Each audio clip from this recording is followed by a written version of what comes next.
土曜日じゃねえの、お前火曜日だろ。そんなこと言ってないよ。何を言ってんの。どういうことは言ってない。捕まら何食ってんのお前。これ一人で食べてる。あ、ちょっと干しといたもの。悪い味じゃね。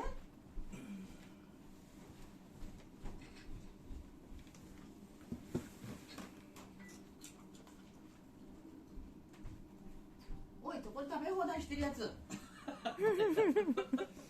あ、バレた。可愛いけど。ちかちゃん。逃げた。